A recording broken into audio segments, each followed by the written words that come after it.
bom? Quebra tudo aí. Que bom te ver. Quebra tudo aí. Tudo bem. Tem duas colombianas hoje, é? Já? Sim.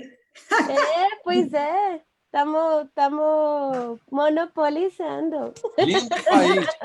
Lindo país. Pena que eu só conheci Bogotá. Eu sei que tu gosta, sei que tu adora. Muito boa. Bandeja paisa. Ai, Maria. Ok. Boa tarde, pessoal. Boa tarde. Boa tarde. Boa tarde a todos. Paulo falando. Boa tarde. Olá, professor amiga. Oi, boa tarde, tudo bem? Ange. Tudo E bem, aí? Ange? Ai, que bom ver o senhor. Professora Catarina de boazinha na rede ali, olha só. Ai, hoje eu tô tranquila. Olha que ostentação. Ah, não, gente, que isso? Mas que sacanagem é essa? Ai, que saudade hoje. Ai, olha só, gente que tá aí. Oi, amiga. Gente, tem gente aqui, não é fagotista aqui. Tem furados aqui, né? Boa tarde, pessoal, tudo bem? Boa tarde, tudo bem? Boa tarde. Boa tarde. E aí, tudo bem? Boa tarde, gente. Boa tarde. Boa tarde, todo mundo. Hello, hello, hello. Ei! E aí, Tchê? Boa. Andy, arrasa. Oi, Divinho! Ai, gente, que saudade de todo mundo.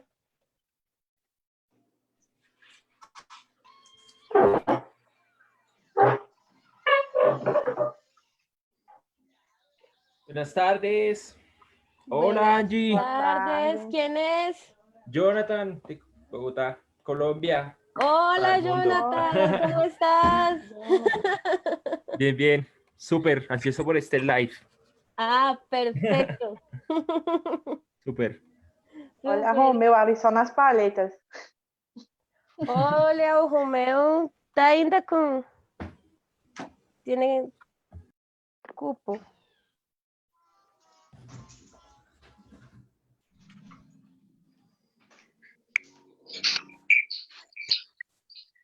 Vamos lá.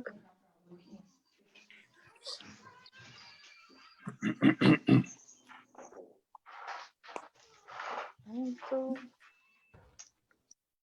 Só mais um minutinho aqui, gente, que eu tenho que conferir aqui o Facebook. Tá tudo certo. Tá. Vem pra cá, pô. Tá dentro da bolsa. Tá na bolsa, professor? Ixi.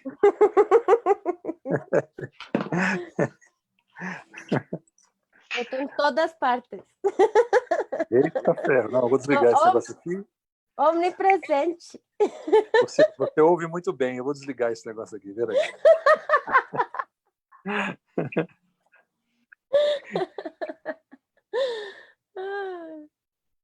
E aí, professor? As coisas aí. Tá curtindo a mãe aí? Curtindo a mãe, curtindo a família? Pois a parte da família que dá para curtir, né? Quarentena.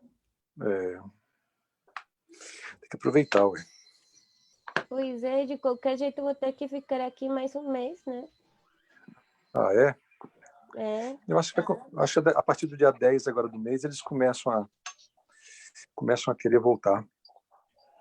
Agora aqui eu duvido. Não dá para enrolar, não. Será? Você sabe que os voos daí para cá eles continuam acontecendo ou eles fecharam? É que os aeroportos na Colômbia estão fechados. Então, caso você tenha que voltar, você não consegue voltar. Não. Levo Você 2 meses tentando voltar, não consigo. Ixi. É difícil. E aí, vamos começar, pessoal? Vamos. Vamos lá? Vamos lá, vamos lá.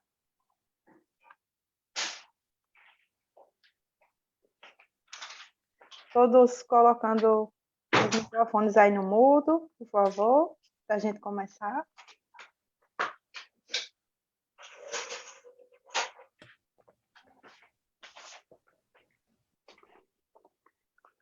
Ok, prontinho. Vamos no mudo. Boa tarde, Bruna. Boa tarde. Olha aqui, conferir tudo direitinho. Certo. Liguei só para desejar um boa tarde para o Marcílio. Cadê meu amigo? Boa tarde, Marcílio. Boa tarde, Paulo. Sucesso. Obrigado, igualmente. Tchau. Boa tarde, pessoal. Sejam todos bem-vindos. Estamos começando mais. Cadê? Faltou alguém desligar o microfone? Tá todo mundo ok? Espera aí. Sim, tá tudo certo. Boa tarde, pessoal. Sejam bem-vindos a mais uma live do Corona Bassuns, que conta com o apoio da BPD, Associação Brasileira de Palhetas Duplas. Vou apresentar, como sempre, a equipe de apoio aqui da live, que é Marcílio, da Banda Sinfônica do Recife. Boa tarde, pessoal. E sucesso aí, professor Angie. Vivian. Boa tarde, gente. Madê. Madê está hoje dando apoio, né, Dade? Aqui hoje vai ser bem um portunhol que nem ontem, né? Madê, nossa tradutora. Buenas tardes y qué rico que sea una colombiana la que irá a deleitarnos. E lá no Facebook, Isaac, dando apoio lá no Facebook, e Luiz Henrique. Vamos, hoje, o Corona Bassuns está recebendo Angie Bazani, colombiana, né, uma fagotista colombiana, que atualmente trabalha aqui no Brasil, é fagotista principal da OSPA, que é a Orquestra Sinfônica de Porto Alegre. E eu já fui olhando bem, e aqui no currículo não tem como não chamar atenção para isso. Hoje você é a primeira mulher a ocupar o cargo de fagote solista em 7 décadas, Angie. Isso aqui é o máximo, é muito, muito legal. Eu quero dar boas-vindas à Angie, e ela agora vai dar um oi para vocês e a gente já vai dar início. Bem-vinda, Angie. Oi, Bruna, tudo bem? Oi, gente. Bom, é um prazer muito grande para mim estar aqui. Eu me sinto muito lisonjeada, muito honrada. A maior parte muitos dos convidados têm sido meus professores. E eu me sinto muito honrada de estar aqui conversando com vocês. Eu queria falar uma coisa que estamos conversando aqui. A live eu vou fazer em português, porque eu vou falar em português porque a maioria dos participantes falam português, mas eu vou pedir um favor para todos muito especial de deixar o chat, o espaço do chat, solo e exclusivamente para a galera que fala espanhol. Porque eu vou tentar, qualquer dúvida que as pessoas que falarem espanhol tiver, entre Made e eu vamos estar tentando resolver olhando o chat para ir poupando tempo, tá? Eso. Entonces, para los que hablan español, bueno, un saludo para los compatriotas también, si hay por ahí. El espacio yo voy a dar la charla en portugués porque la mayor parte de los asistentes son brasileños o hablan portugués, pero el espacio del chat está abierto exclusivamente para las personas que hablan español. Entonces, si hay algo que no se entiende, yo voy a hablar despacio, pero si hay algo que no se entiende, pueden escribir en el chat, que yo tengo aquí abierto el chat y puedo ir explicando cualquier cosa que no se entienda. ¿Ok? Pronto. Angie, você poderia começar falando um pouquinho sobre como seu primeiro contato com o fagote, como foi seu início assim na música? Contar pra gente como é que você chegou a conhecer o fagote? Como foi que o fagote entrou na sua vida? Bom, eu conheci o fagote bem de criança, porque meu pai era bem fã de ouvir do fagote, mas de criança eu comecei a estudar música, mas eu não tocava fagote, eu tocava violão. E aos 16 anos, mais ou menos, eu tive uma lesão numa mão que me impediu de continuar tocando violão. E o fagote chegou porque eu estava num aniversário da mãe de uma amiga minha, e nesse aniversário estava Jorge Jaramillo, que depois veria sendo o meu professor de fagote. E eu cantei no aniversário, toquei um pouquinho, assim, o que dava para tocar, que era muito pouco já, e no violão. E ele ficou super comovido pela história minha de ser tão nova, ter uma doença dessas, de músico velho. E ele me falou que ele era professor de fagote do Conservatório Nacional, aqui em Bogotá, e que estava sem alunos. Então, se eu queria começar num curso de extensão que tem a faculdade, mais ou menos, estudar e talvez em algum momento me dedicar ao fagote. Daí eu fiz meio, tá bom, fagote eu sei o que é isso, mas eu não sei, sabe, não. Nunca pensei em tocar fagote, né? E comecei, e desde o primeiro momento que peguei o fagote na mão, me apaixonei e comecei ir no conservatório ter aulas enquanto fazia carreira de filosofia. E bom, depois de um tempo, terminei me dedicando ao fagote por inteiro.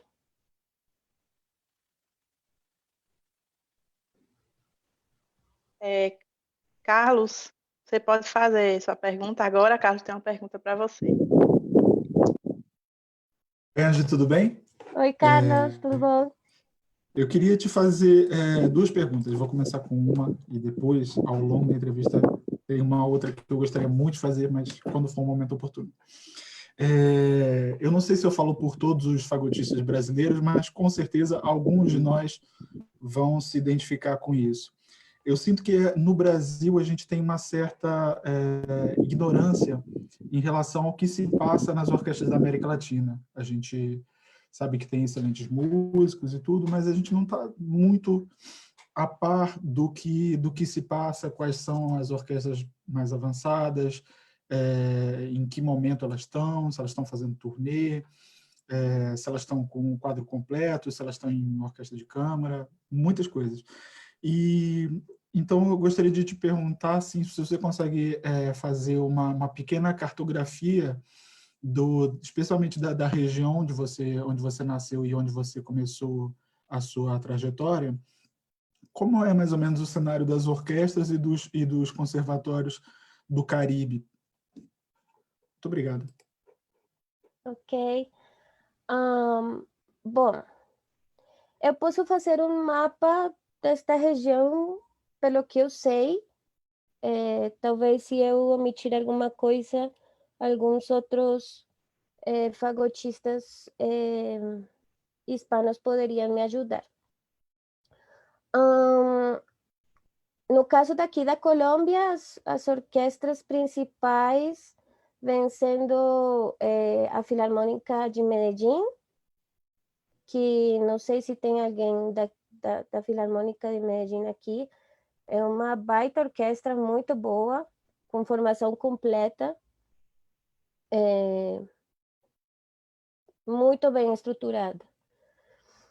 Está a Filarmônica de Bogotá, que posso presumir que é uma das orquestras melhor pagas aqui em América do Sul. Se a gente faz a conversão em dólares, é uma orquestra com um salário muito bom, com uma formação completa também acho que são 5 fagotistas, né? Que formação de 5, né? Só por sopros. Muito boa. Que atua aqui em Bogotá. Está a Sinfônica Nacional também, que é uma orquestra um pouco menor em tamanho, né? De pessoal, mas de um alto nível também. Que atua aqui em Bogotá também. E tem isso aqui na Colômbia, tem a Filarmônica de Cali. Essas são como as principais. A EAFIT, que também atua em Medellín. Obviamente está o sistema de orquestras venezolano, né, que tem a Simón Bolívar e a Teresa Carreño como as principais, né, que acho. E aqui o sistema da Venezuela da Simón Bolívar, a Simón Bolívar não é só uma orquestra, pelo que eu entendo, né? É todo um sistema enorme. Só aquela orquestra já é um sistema enorme e o sistema é feito de muitas orquestras, né? E o jeito que elas funcionam é uma mistura entre escola e atuação profissional. Então, é um processo muito interessante, mas que geralmente está enfocado só para os venezuelanos, se eu não estou errada.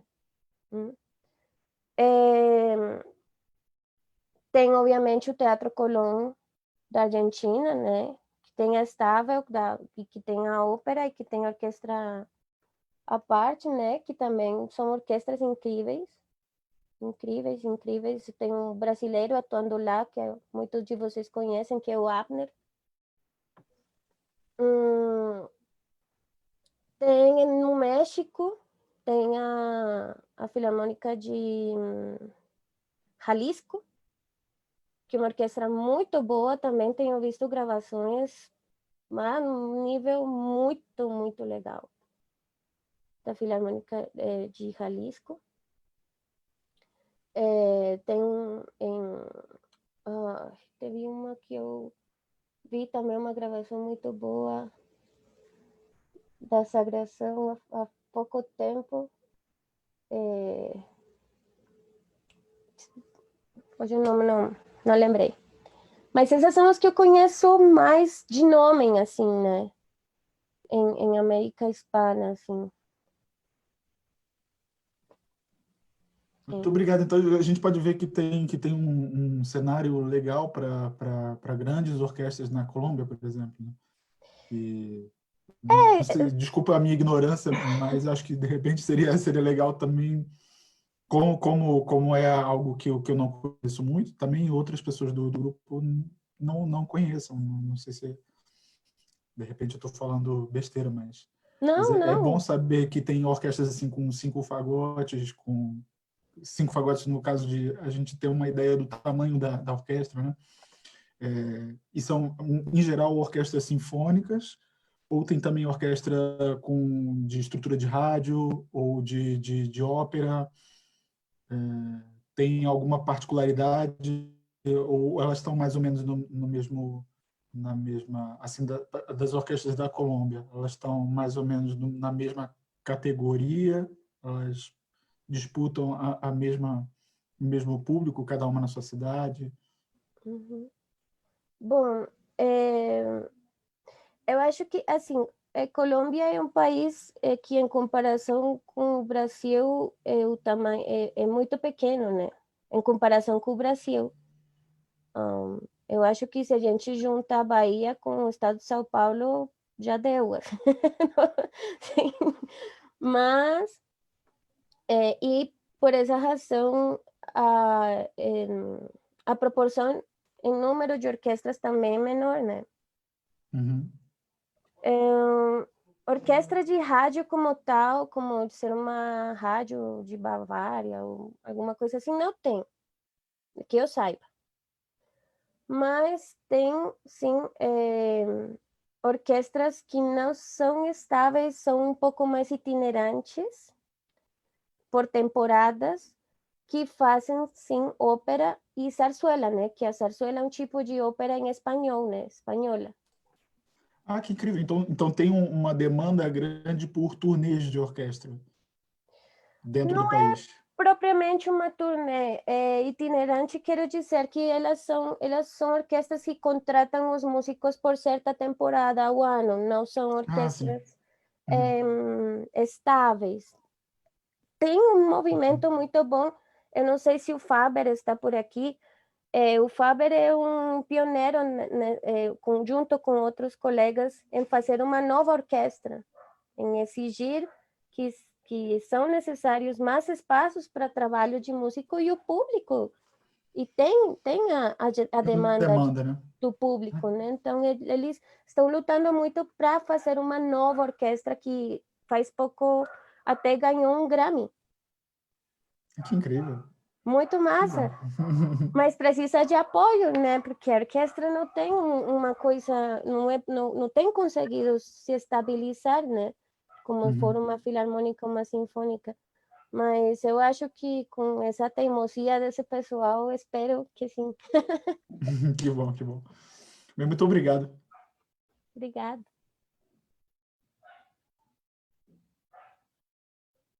Angie, eu queria saber assim, como se deu a tua vinda para o Brasil. O que foi? Foi você veio para aqui para questão assim de interesse de estudo?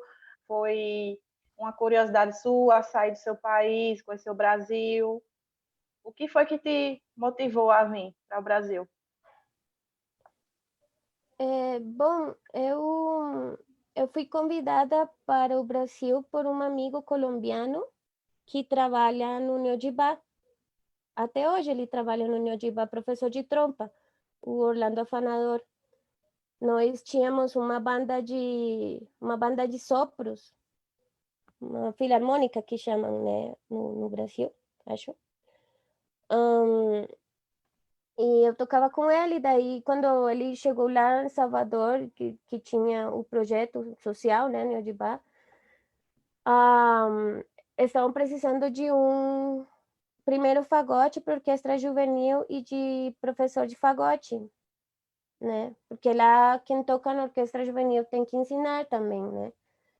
Então, eu mandei uns vídeos, algumas coisas, e eles gostaram, me aceitaram e eu fui para lá. Inicialmente, a minha ideia era ficar um ano só, conhecer outra cultura. Para mim, a Bahia era uma coisa mega exótica, assim, sabe, tudo, África está na Bahia e eu estava, assim, pessoa mais emocionada da vida de ir para lá. Então, foi muito bonito, foi uma experiência super bonita. A minha ideia era ficar um ano só, mas daí apareceu o Romeu por lá, dando uma aula, e me falou da academia, da UCESP, e me perguntou por que talvez se eu queria me apresentar ou não. Falei, tá, eu vou me apresentar, se eu passar eu vou para São Paulo, se eu não passar eu volto para Bogotá. E daí terminei passando, e daí fui emendando uma coisa com a outra, e daí essa estadia que era para ser de um ano, agora vão 7 anos.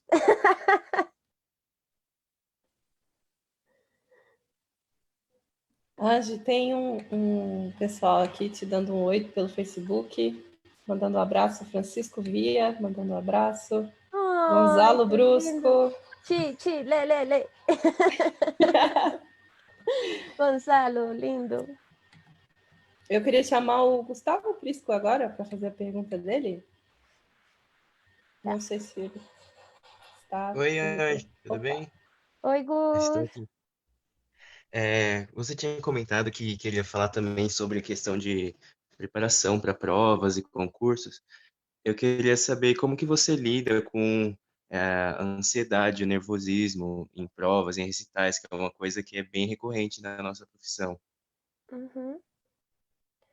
Bom, Eu acho que a primeira coisa que a gente tem que entender é que sentir nervos e ansiedade é normal.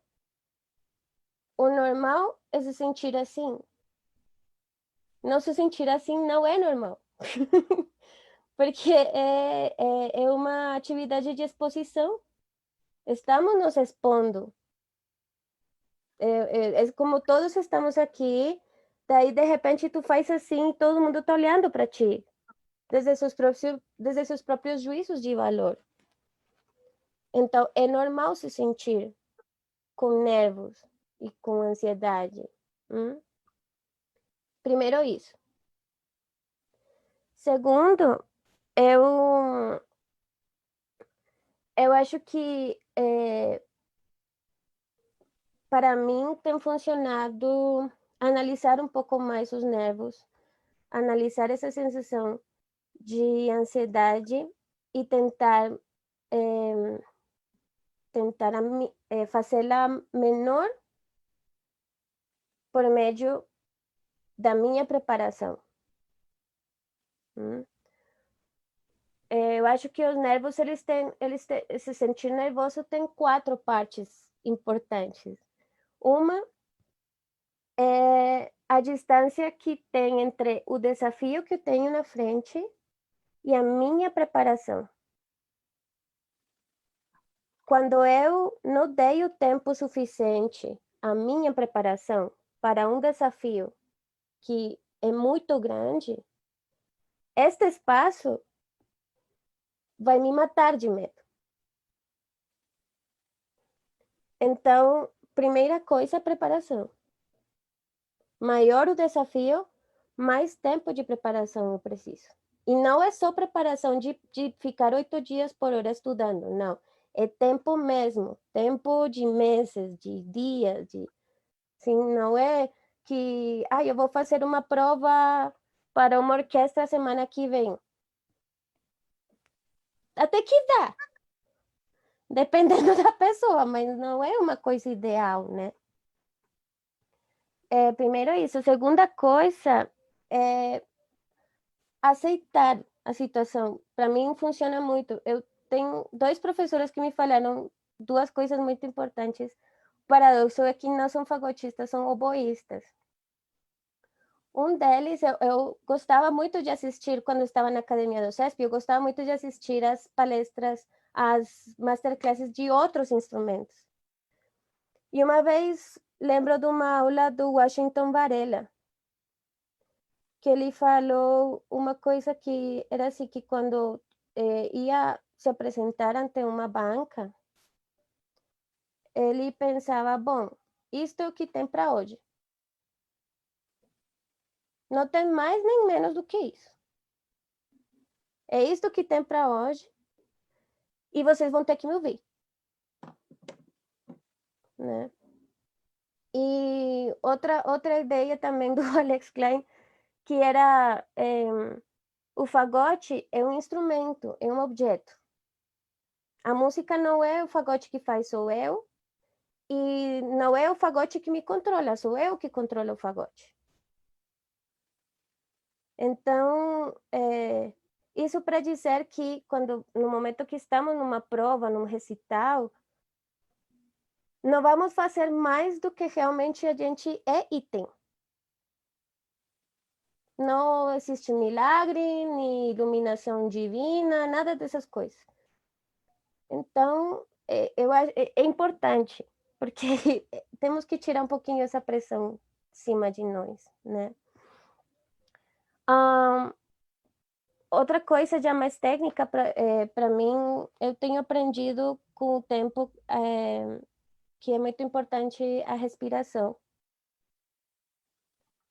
Não só porque tocamos um instrumento de sopro, mas porque o nosso estado de ânimo depende de como está a nossa respiração, e a nossa respiração depende do nosso estado de ânimo, é um círculo. Então, é muito importante, tem algumas técnicas de respiração antes de tocar. Eu gosto de meditar, para mim a meditação é uma coisa básica, elemental. Gosto de fazer yoga, mas pode ser qualquer tipo de atividade física. Qualquer tipo de atividade física nos deixa em contato com a nossa respiração e o controle dela. Então, tentar respirar bem antes de tocar, durante a performance é muito importante. E eu acho que uma última coisa sobre os nervos é o autoconhecimento. É muito importante olhar para nós mesmos, porque todos nós somos diferentes e cada um tem gatilhos diferentes, se eu vou falar, de o que nos dá, né? O que acaba com o que nos dá medo, né, nessa situação. E também é muito importante se conhecer para saber até que ponto esse medo que eu sinto quando eu vou tocar, eu posso lidar com ele, eu posso manejar ele, ou até que ponto eu preciso de ajuda. Porque uma coisa é eu me sentir nervosa e com ansiedade, isso é normal, e incluso posso fazer essa adrenalina que está correndo trabalhar ao meu favor. Mas outra coisa é eu entrar no palco, desmaiar, ou sentir que eu preciso correr e sair correndo, ou esse tipo de coisa. Eu acho que uma ajuda profissional é bem-vinda, não tem por que estar descartada. Angie, eu queria fazer uma pergunta relacionada a isso. O que você pensa sobre o uso de remédios para palco, ensaio, audição? Bom, inicialmente minha resposta é não faça isso. A não ser que sejam recetados.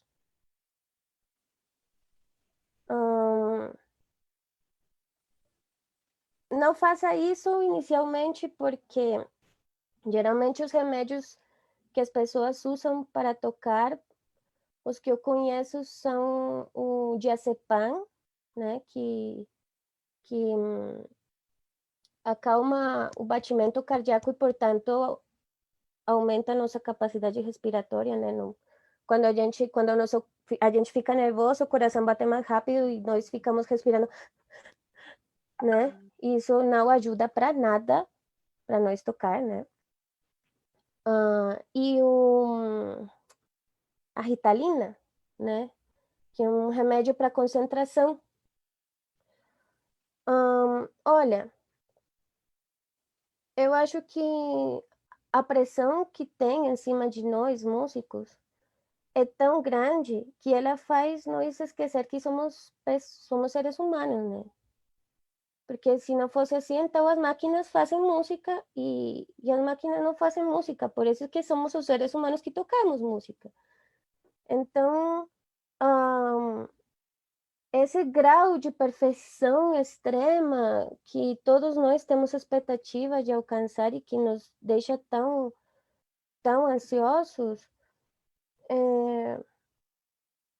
não, acho que está super valorizada, entendeu? Tocar fagote é um processo, como qualquer outra coisa, como aprender uma língua, como correr tantos quilômetros por dia. Então, não temos por que manter essas expectativas tão grandes. E, bom, se erramos, ninguém vai bater em nós, né? Então, tem outras técnicas. Se vocês acham que realmente ficam muito nervosos, comece um trabalho de meditação. É super bom. Meditação. Eu tenho algumas eu falo chatices de alimentação, mas para mim funcionam.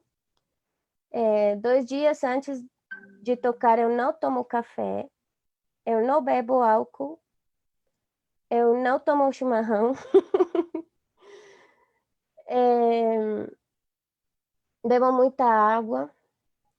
Tem certos alimentos que contribuem para a nossa sensação de bem-estar, especialmente em situações complicadas, como as castanhas, o cacau.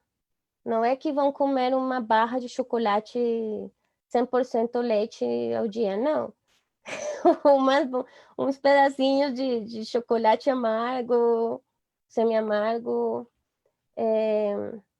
Os frutos secos são bons para essa liberação de gordurinha boa e de neuroreceptores para a gente não se sentir tão nervoso. Ajuda.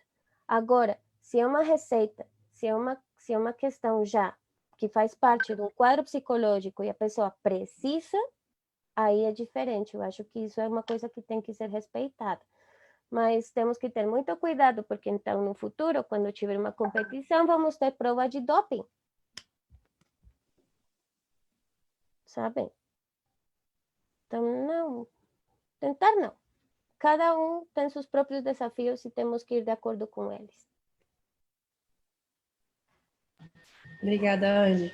Eu tenho uma pergunta do Uriel Santos.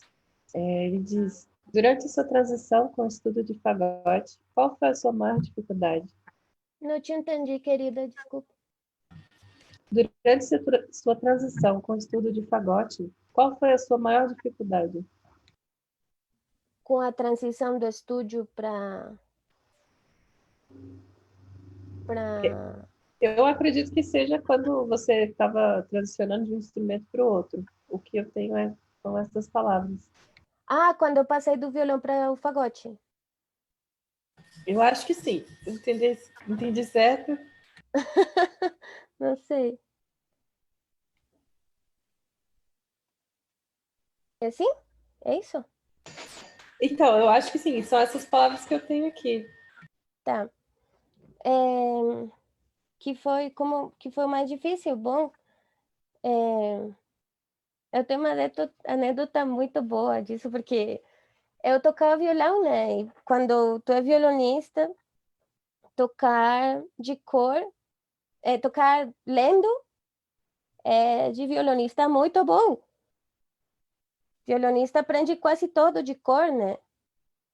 E daí eu levava uns meses assim tocando fagote, que é um instrumento que se lê em clave de Fá, então eu já estava acostumado a clave de Sol, e também que é monofônico, né, no caso. Bom, isso facilitou as coisas, na verdade. Mas que implica embocadura, né? Então, sempre é incômodo, né, para qualquer pessoa. Mas eu acho que o mais complicado para mim foi a vida de grupo, porque a leitura à primeira vista para mim era uma coisa que só os muito master faziam, né? E eu levava uns meses tocando fagote, meu professor de fagote me mandou tocar na banda de sopros do conservatório. E precisamente esse dia chegou um maestro de orquestra que era muito exigente, que era diretor da banda de Cundinamarca. Os que são da Colômbia vão sacar de uma vez quem é a pessoa, mas eu não vou falar nomes. E daí esse maestro chegou para reger quadros de uma exposição para a banda. E chegou assim, sentou, bom, vamos tocar quadros de uma exposição e não penso mudá-la, porque às vezes mudam pela dificuldade, né, da transcrição.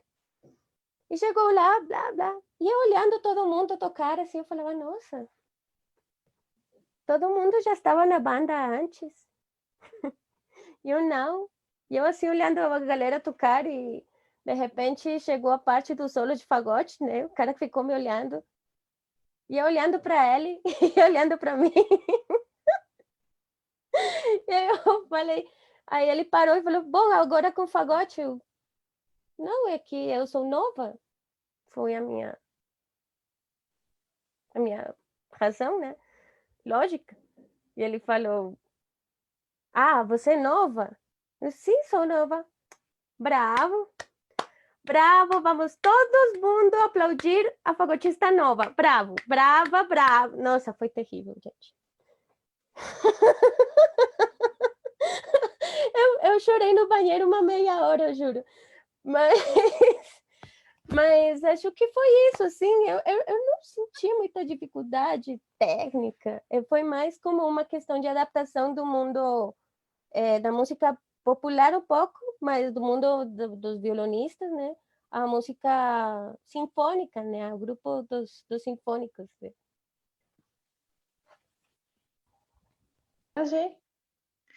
Raquel agora tem uma pergunta para você e Faber mandou um abraço.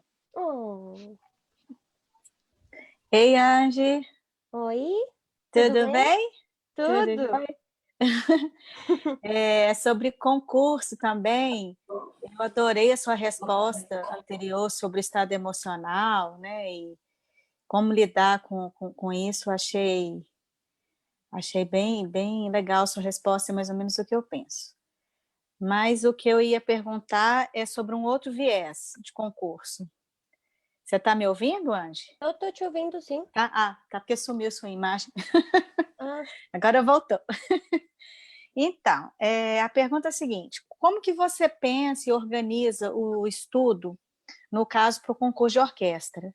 Né? Como que você pensa isso, assim, desde essa questão emocional até mesmo preparação, assim, quais peças eu vou pegar, o que eu vou tocar, enfim. Fala um pouquinho para a gente sobre essa parte. Tá bom, beleza. Bom, aqui eu vou pegar o que eu tenho aprendido sobre me preparar para concurso de orquestra foi os professores aqui da Academia do CESP que me deram toda essa inspiração.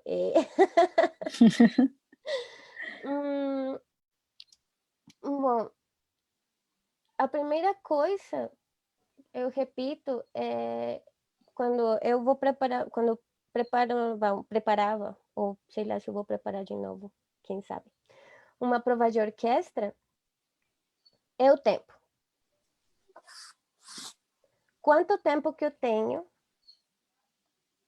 e quais que são meus desafios.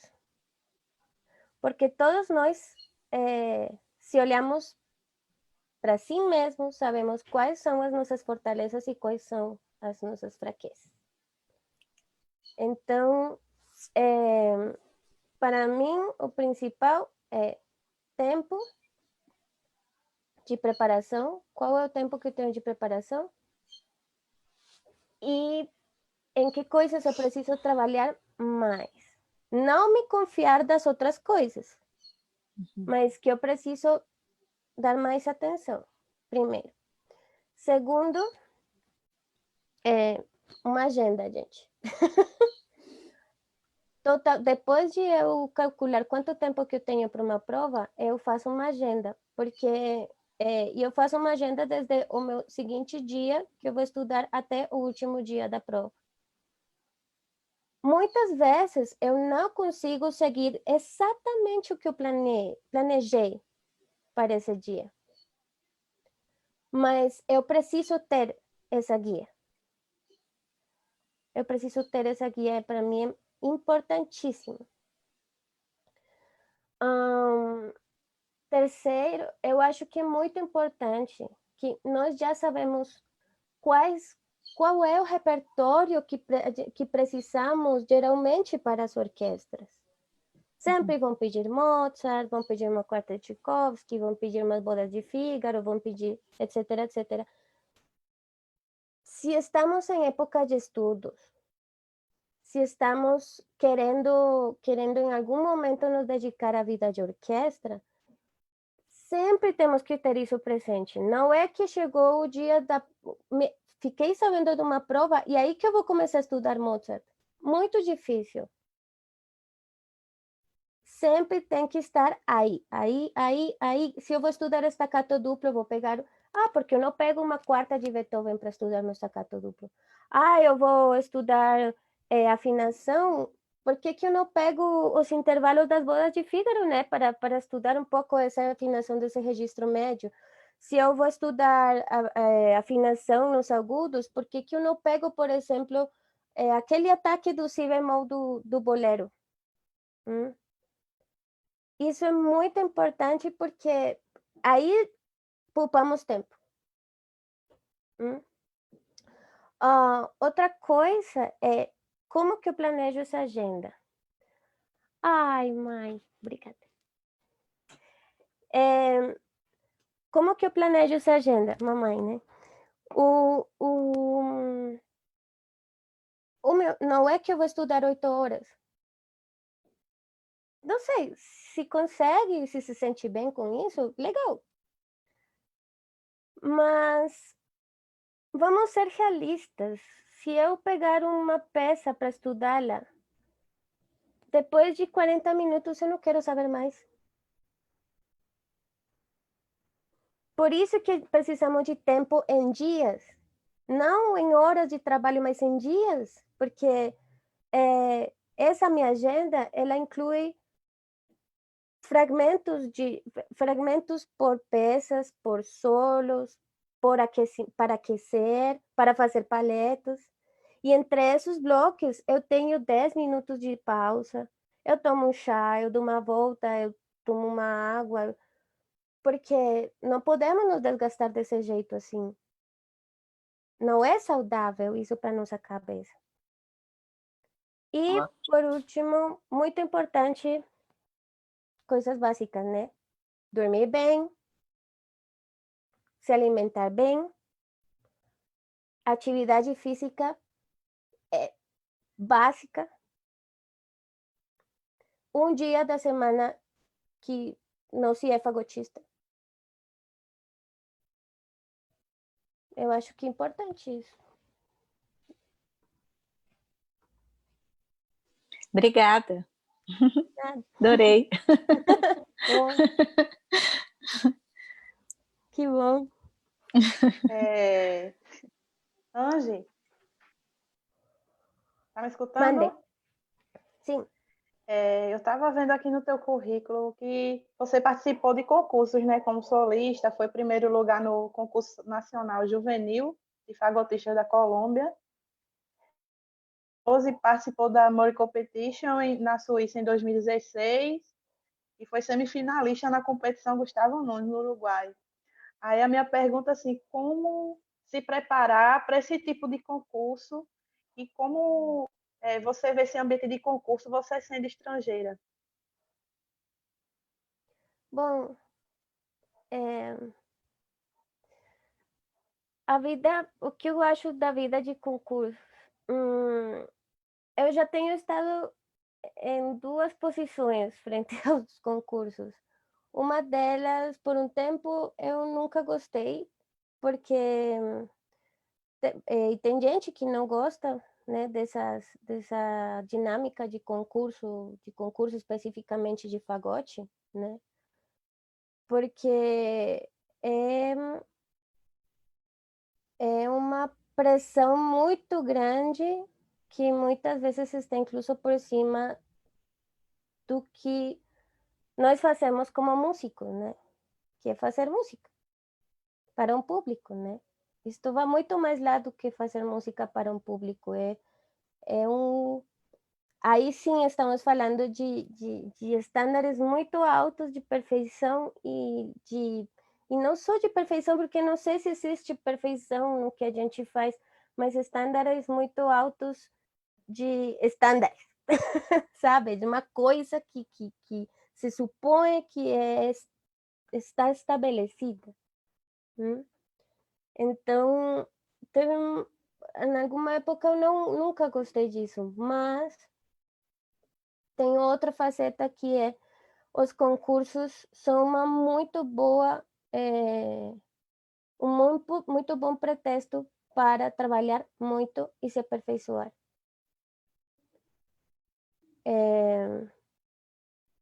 E nisso, isso é verdade. O importante de um concurso, ganhe, perca ou nem faça, é que nós avançamos muito nessa preparação. Então, como a preparação, bom, em alguma época, incluso o professor Formiga me ajudou muito nisso, em preparar muitas das peças. Alguns desses concursos têm intervalos de cada 3 anos, né?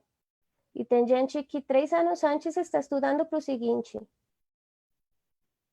Então, aí estamos falando de novo do tempo, né? São concursos que às vezes têm 4 fases, 5 fases, e cada fase tem 2 peças diferentes. Então, realmente temos que ter uma organização muito grande. A pergunta da Raquel é exatamente essa. Uma organização muito grande de agenda, de cuidado físico e mental, porque, gente, tocar fagote é só uma parte das nossas vidas. Nós somos pessoas, os seres humanos somos muito mais complexos do que uma atividade só, ou um sentimento só, ou um trabalho só. Então, se nós queremos ter um resultado bom, como fagotistas, teremos que cuidar tudo. E esse planejamento é essencial. E como estrangeira, o ser estrangeiro, tu, quando moras num país estrangeiro, vira um costume, né? Porque por muito que tu termines te naturalizando, fazendo a tua vida toda num país estrangeiro, tu sempre vai ser estrangeiro, até a morte. Sabe? Neste tipo de atividade, de prova, de concursos, quase todo mundo é estrangeiro, então não importa, sabe? Ser cidadão do mundo é muito legal também. E as fronteiras,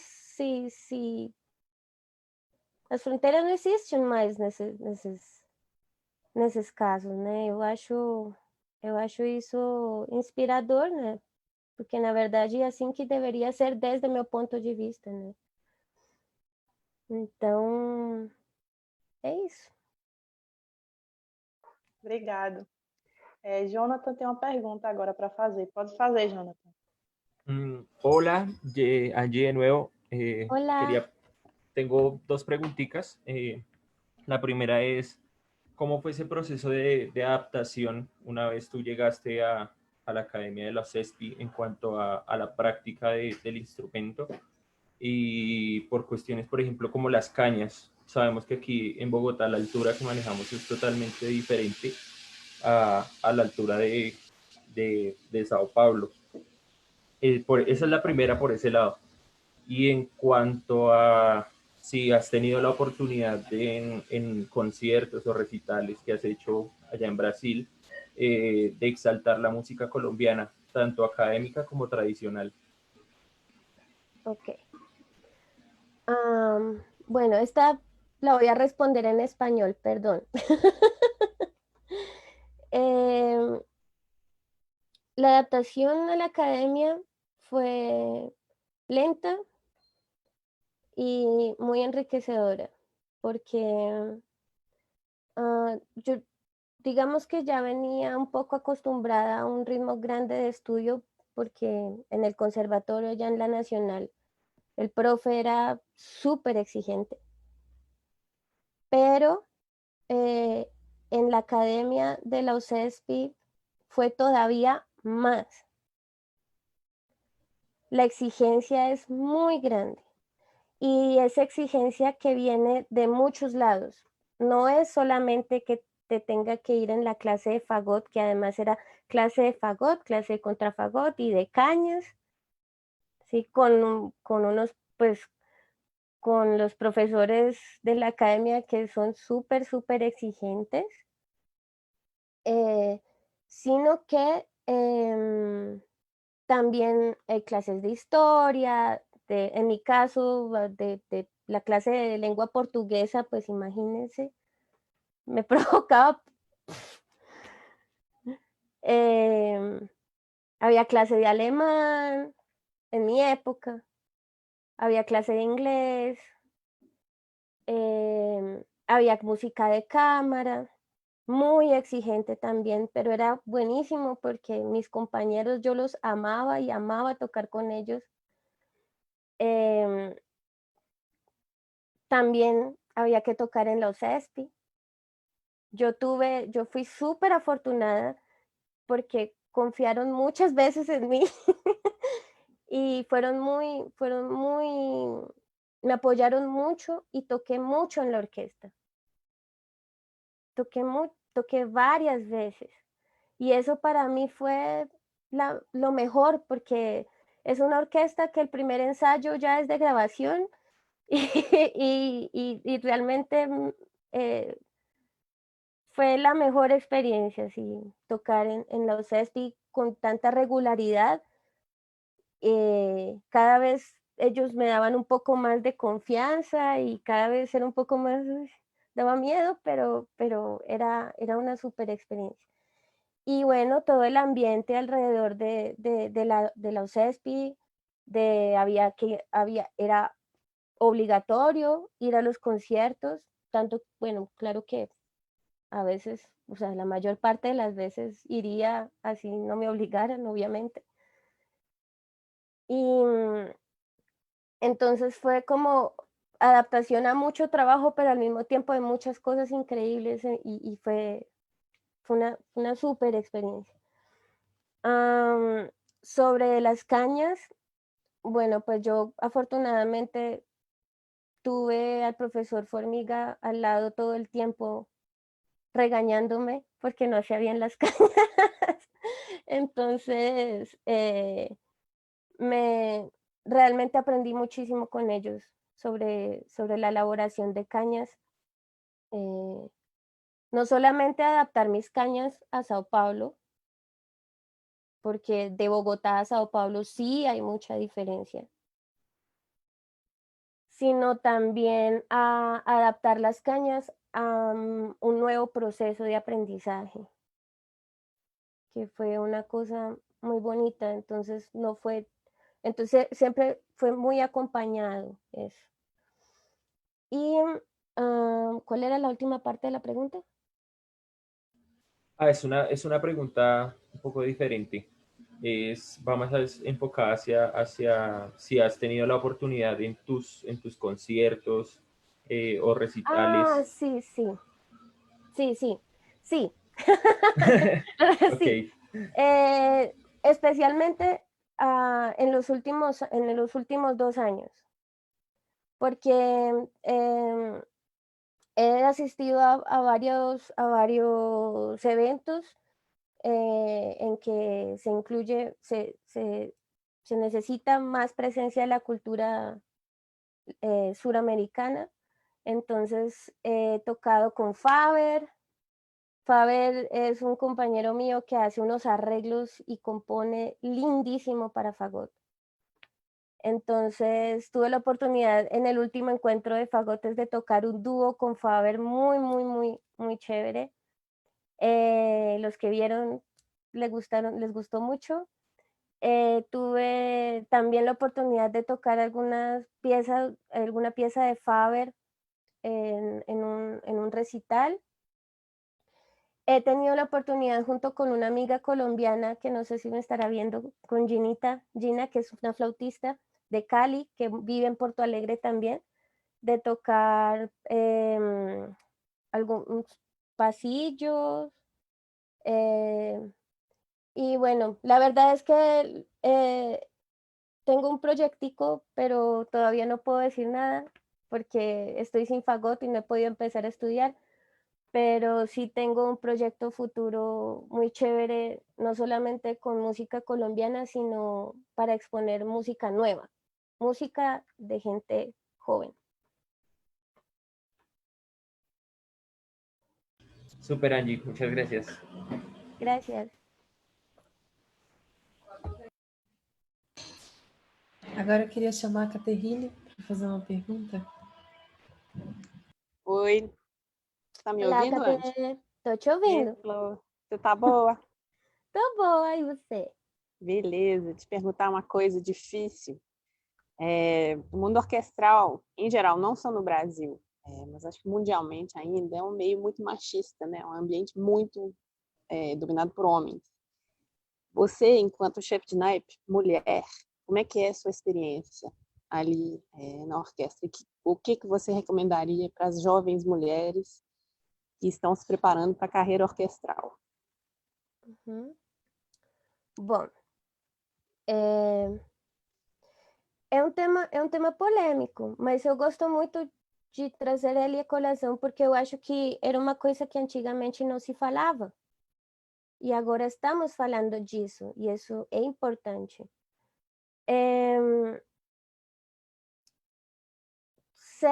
Os meus colegas...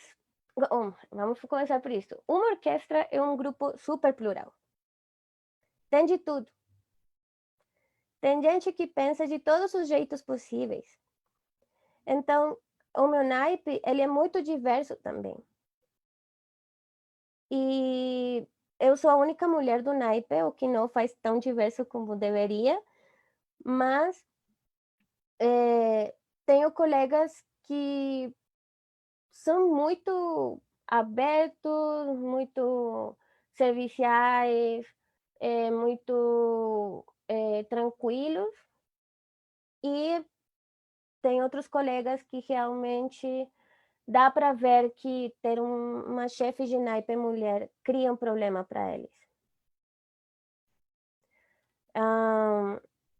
Antigamente eu sentia muita raiva, porque eu nunca pensei em orquestra como uma hierarquia de gente, de pessoas. Porque para mim, fazer segundo fagote é tão difícil quanto fazer primeiro. Só que são desafios diferentes, sabe? Mas essa atitude de algum colega apática ou chata, porque eu não sou mulher, mas mais jovem do que ele, me criava muita raiva, me dava muita raiva, eu tive muitos problemas comigo mesma, sabe? E incluso com pessoas da orquestra por causa disso. Hoje em dia, a única opção assim que eu achei para melhorar a situação foi eu me informar. Eu comecei a ler bastante. Tem um livro muito bom da Chimamanda Adichie, que é uma feminista nigeriana, uma grande ativista, escritora, literata, muito boa. Se chama Todos Deveríamos Ser Feministas. Uhum. Eu acho que é uma leitura necessária para qualquer pessoa. Homem, mulher. Sim, homem ou mulher, né? Sim, todo mundo. É incrível.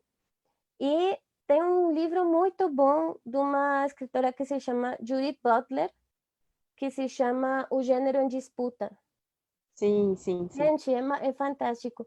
Só lendo e eu me informando que eu comecei a entender que não que os tempos estão mudando, que eu não posso esperar que uma sociedade em que o machismo é uma questão estrutural, quero dizer que ele está presente nas nossas decisões cotidianas. Está nas minhas, está nas tuas, está nas de todo mundo, sabe? Sim. É uma questão inconsciente.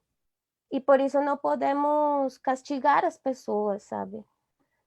Então, dá raiva, sim.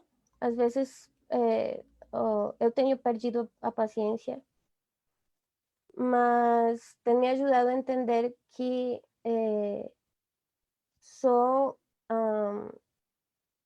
no diálogo e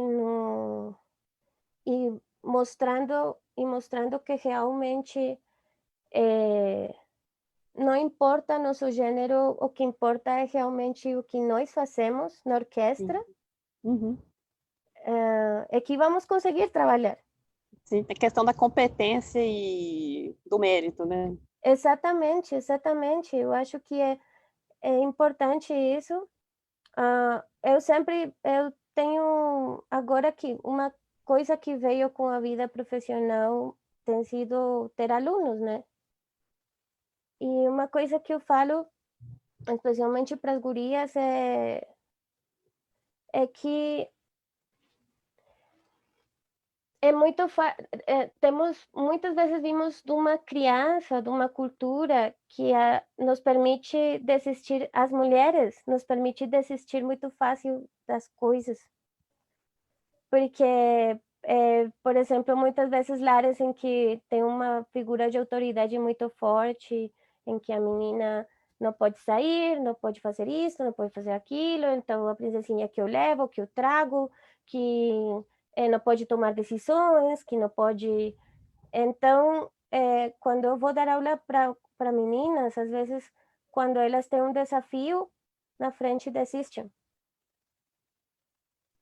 E isso é uma discussão que eu tenho tido com outros colegas meus que também são professores, do tipo, cara, eu estou aqui dando aula e a menina, de um momento ou outro, quer desistir. Ou quando eu comecei a estudar fagote, eu estudava com um monte de menina. E quando me formei, não foi assim. Então, por quê? Então, eu acho que essa mudança tem que vir dos professores, desta geração nossa que está começando a dar aula, e que temos que entender que num contexto machista, o que temos que fazer é encorajar as meninas. Encorajar as meninas e permitir aos meninos estar em contato com seus sentimentos e dizer o que pensam e sentem como é. Porque o machismo também afeta muito os meninos. Demais, demais. Então, e afeta muito quando tu pede para eles coisas no fagote, afeta no palco, afeta... então, é importante, às vezes, nos informar um pouquinho e também entender que estamos mudando coisas e que é um processo também, como tudo, né? Que é o que temos que ter coragem. Fala.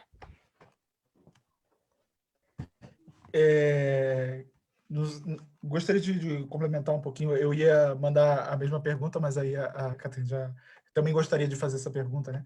E aí eu tinha começado estabelecendo assim, no começo da pergunta, um pequeno enunciado, né? Que, bem, eu começo dizendo que eu espero que esse tipo de pergunta não faça o menor sentido daqui a alguns anos. Tomara que seja um negócio que ninguém nem pense, assim, de te perguntar o que é ser mulher dentro de uma orquestra. Que, sei lá, seria como te perguntar, e aí usar óculos na orquestra é difícil?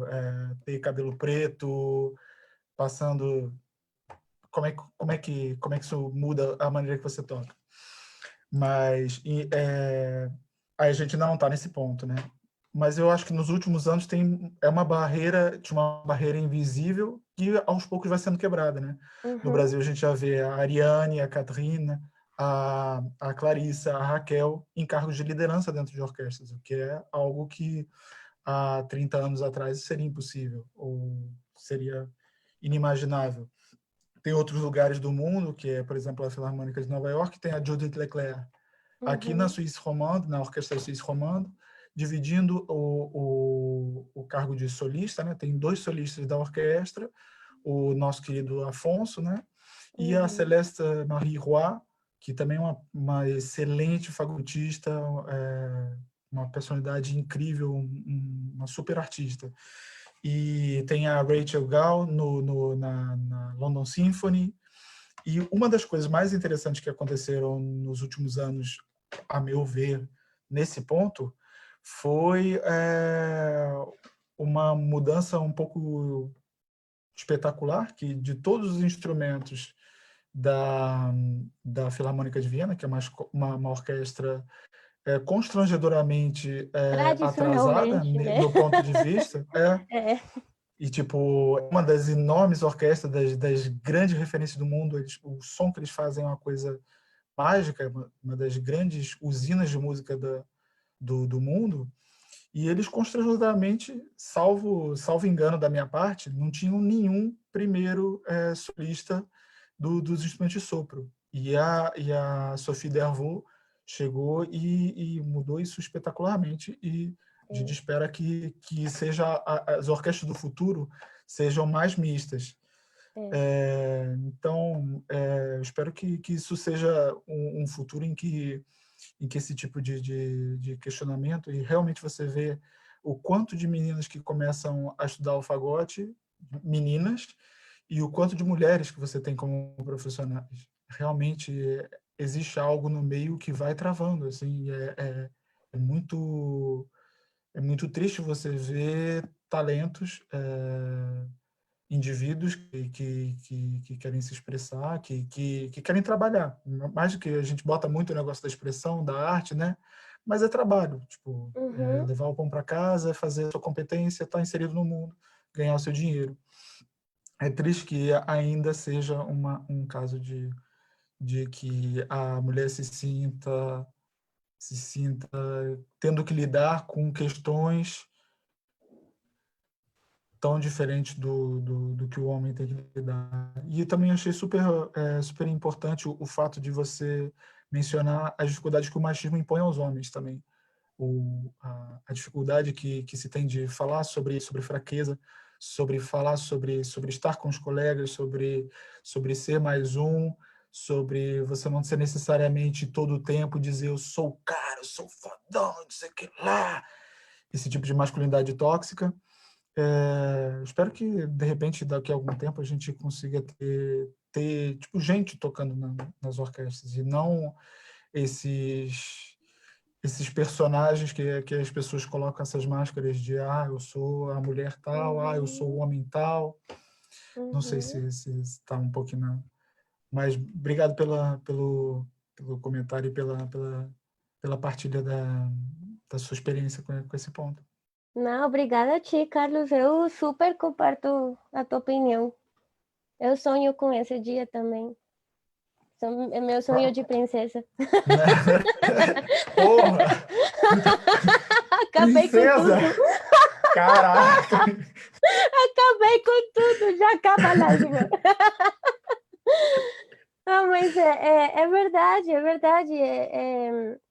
Eu acho que estamos... Nossa, quando a Sophie passou lá em Viena, eu fiz uma festa que eu comigo, assim, porque realmente que estamos quebrando esses paradigmas, né? É todo um paradigma que estamos pouco a pouco quebrando.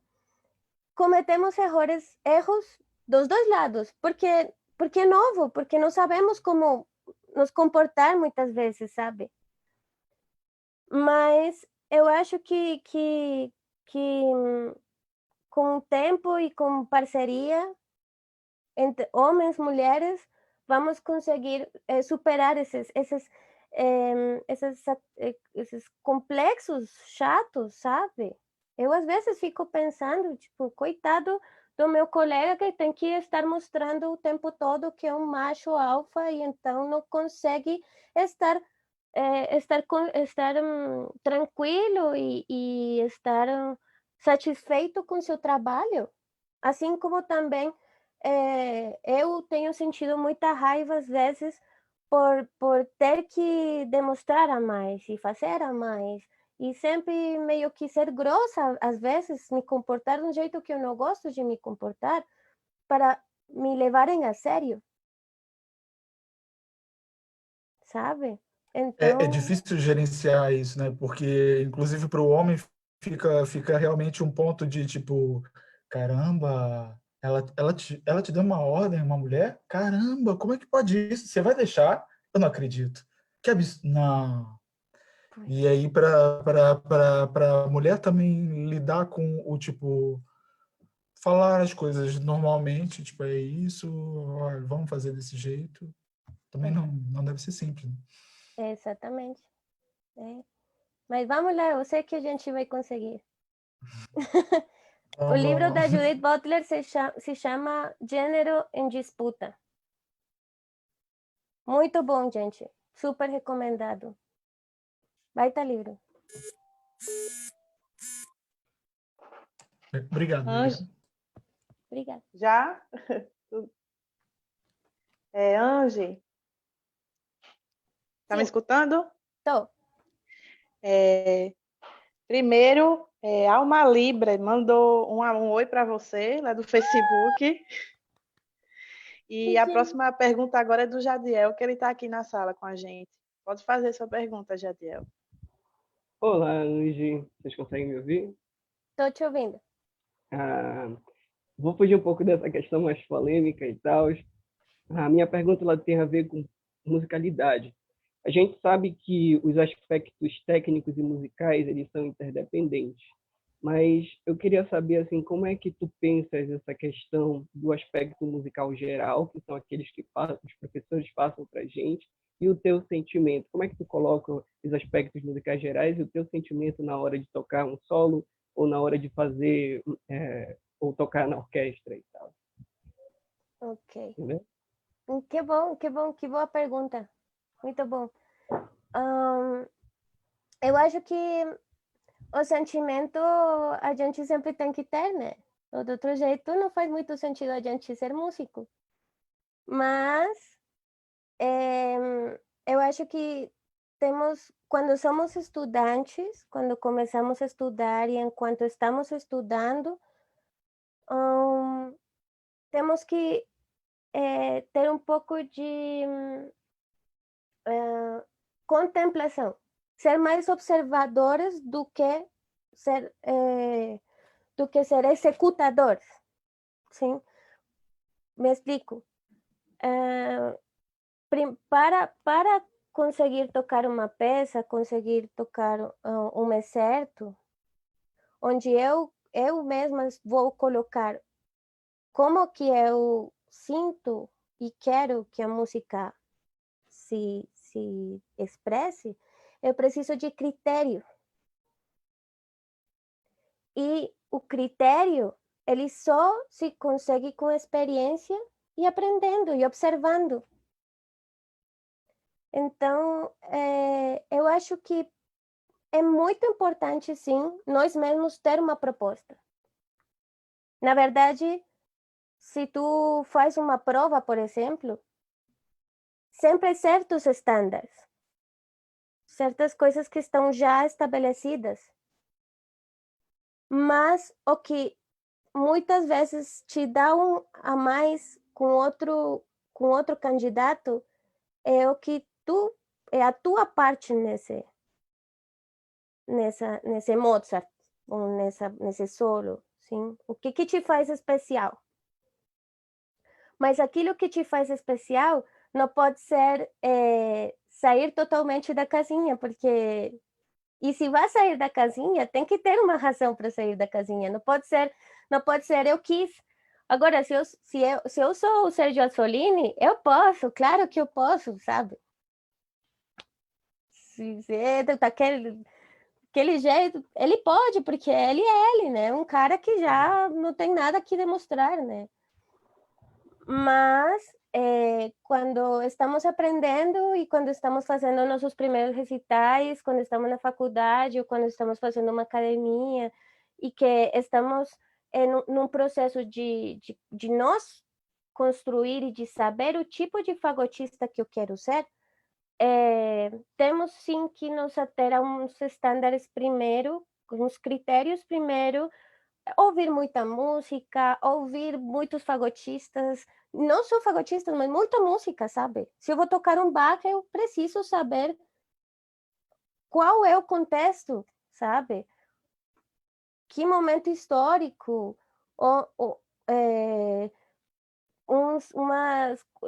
eu não posso pretender tocar um Bach se eu não ouvir as partitas, se eu não ouvir as fugas, sabe? Não posso. Então, é importante isso, ter critério primeiro, mas sim ir aprendendo, ir se conhecendo, aprendendo o tipo de músico e de fagotista que eu quero ser. Eu acho que é importante isso. Legal. Ainda dentro disso, qual é a tua referência? Então, quem tu usas como referência musical? Ai, gente. Mas daí eu fico de grupo. Mas eu sou grupo mesmo. Para mim, a minha referência de concertos, solos, etc., para mim sempre foi da Jensen. Para mim, Dag Jensen é um músico completo demais. As gravações dele, para mim, são uma mostra de bom gosto, sabe? De técnica incrível de bom gosto.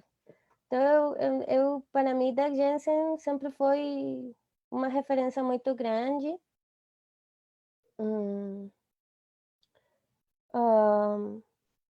Klaus Tunemann, obviamente, mas especialmente pensando em termos de limpeza, né, de articulação, da parte técnica, é uma coisa impressionante, as gravações.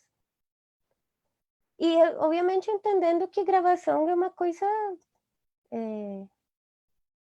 assim, como falo isso, como...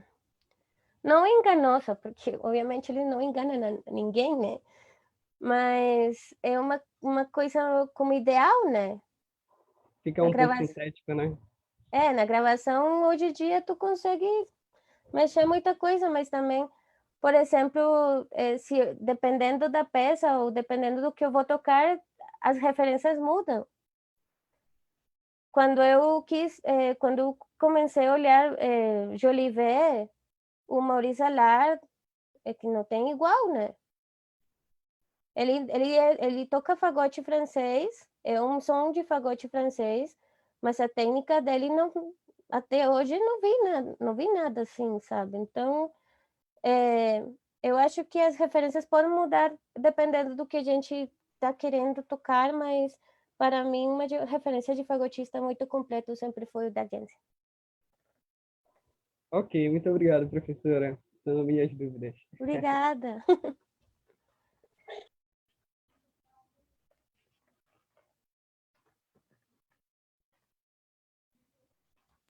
Oi, Angie.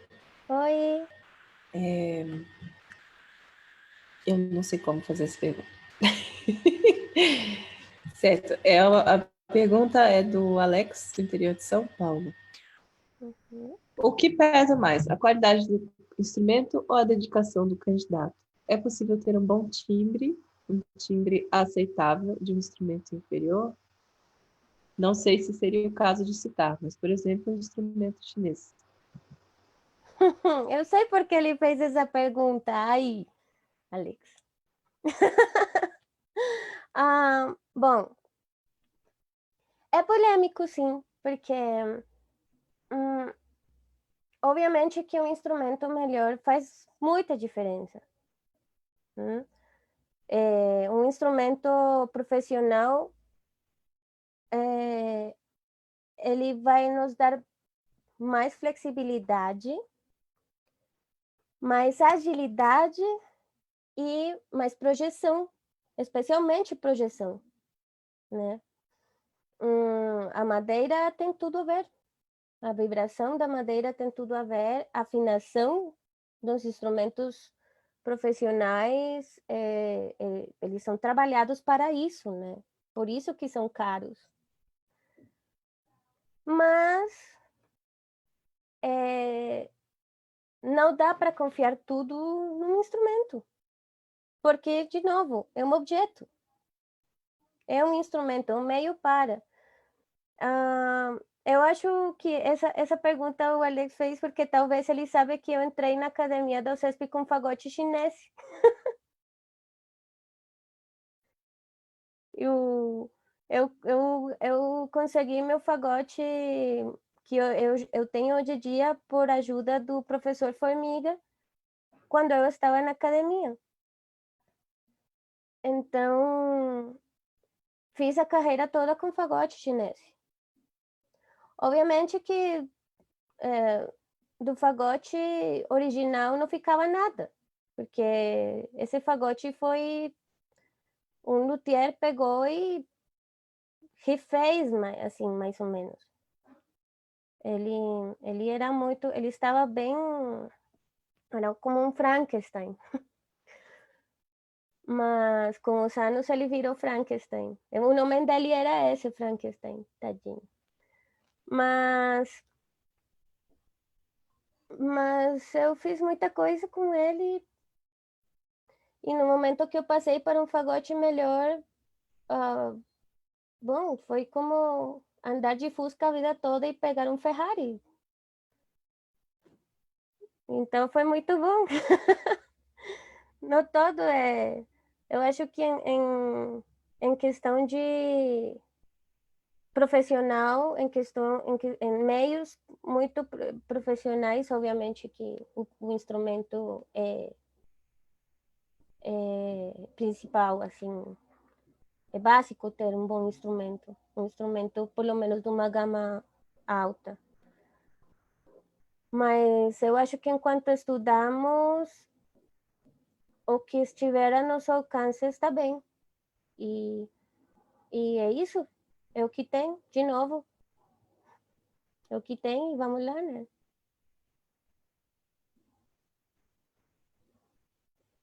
Ange, ainda do Alex, ele tá pedindo, ele mandou, eu queria saber se ela pudesse dar uma dica de exercícios para iniciantes nas notas agudas.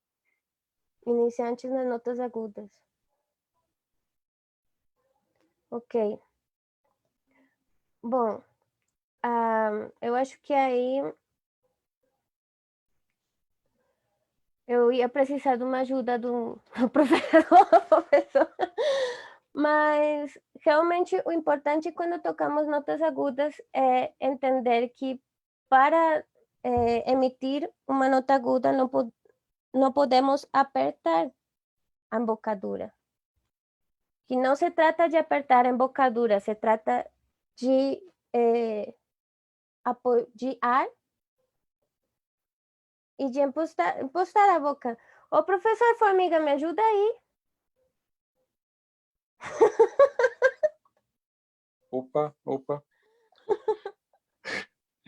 Olha, essa questão de trabalhar os agudos, eu tinha um trabalho que eu fazia até quando antes do Benjamin chegar lá, depois, mas eu acho que tem a ver com, por exemplo, se você toca sol muito bem, um sol agudo bem, um lá bem, mas você tem que estar vindo tocando tudo muito bem. Então, quando você trabalha a escala, por exemplo, você trabalha todo o registro do instrumento.